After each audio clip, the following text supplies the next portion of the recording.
السلام علیکم۔ طلاق کے بارے میں اسلامک فقہ کے مختلف اسکول آف تھاٹ ہیں، اور ہر اسکول آف تھاٹ کا ایک اپنا طریقہ ہے طلاق کے مؤثر ہونے کا۔ کچھ کے نزدیک ایک ہی مجلس میں 3 طلاقیں دے دی جائیں تو وہ بھی مؤثر ہے، اور کچھ کے نزدیک 3 طہور میں ایک طلاق دی جائے تو تب مؤثر ہے۔ مسلم فیملی لاء آرڈیننس کے اندر جو پروویژن ہے سیکشن 7، وہ طلاق سے ریلیٹڈ ہے کہ کوئی بھی شخص اگر اپنی بیوی کو طلاق دینا چاہتا ہے تو وہ چاہے جس فارم میں بھی طلاق دے، چاہے ریٹن ہو، چاہے اورل ہو، یا جس فارم میں بھی، لیکن اس طلاق سے ریلیٹڈ نوٹس یونین کونسل کو بھیجنا لازمی ہے کہ اس نے اپنی وائف کو طلاق دے دی ہے، اور اس نوٹس کی ایک کاپی اپنی وائف کو بھی وہ سینڈ کرے گا۔ نوٹس ریسیو ہونے کے بعد یونین کونسل ایک آربیٹریشن کونسل ترتیب دے گی، مصالحتی ایک کمیٹی بنائے گی، اور اس کا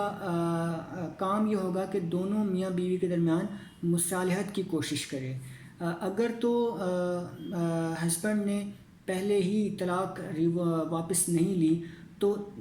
جس دن سے نوٹس پیریڈ یونین کونسل میں دیا گیا اس دن سے لے کر 90 ڈیز کمپلیٹ ہوں گے تو تب ہی جا کر طلاق افیکٹو سرٹیفکیٹ ایشو کیا جائے گا۔ اگر تو وائف پریگننٹ ہے، اس صورت میں جب تک کہ بیبی نہیں ہو جاتا اس وقت تک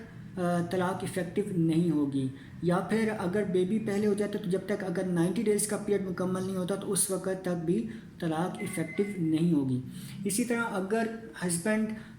ریٹن نوٹس نہیں بھیجتا یونین کونسل کو تو اس کو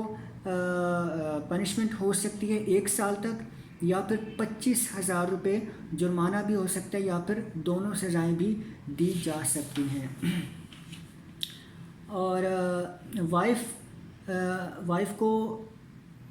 کی شادی کے متعلق بھی سب سیکشن 6 کے اندر بتایا گیا ہے کہ اگر تو 3 طلاقیں نہیں ہوئیں، کہ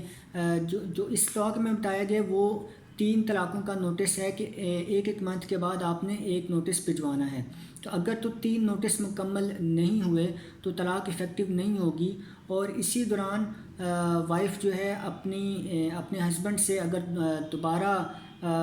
مصالحت کرنا چاہے تو وہ وداؤٹ انٹروننگ میرج، بغیر کسی دوسرے مرد سے شادی کیے اپنے پہلے مرد سے اگر مصالحت کرنا چاہے تو جسٹ اس کو نکاح کی ہی ضرورت پڑے گی، اور اس کو دوسری شادی وغیرہ کی یا کسی بھی عمل کی وہ ضرورت نہیں پڑے گی۔ فردر طلاق سے ریلیٹڈ جو پریکٹیکل پروویژنس ہیں کہ سرٹیفکیٹ کیسے ایشو ہوگا، یا کوئی فوراً سے اگر کوئی اپنی وائف کو طلاق بھیجنا چاہے، اس سے ریلیٹڈ میں اگلی ویڈیوز میں بتاؤں گا۔ Thank you so much.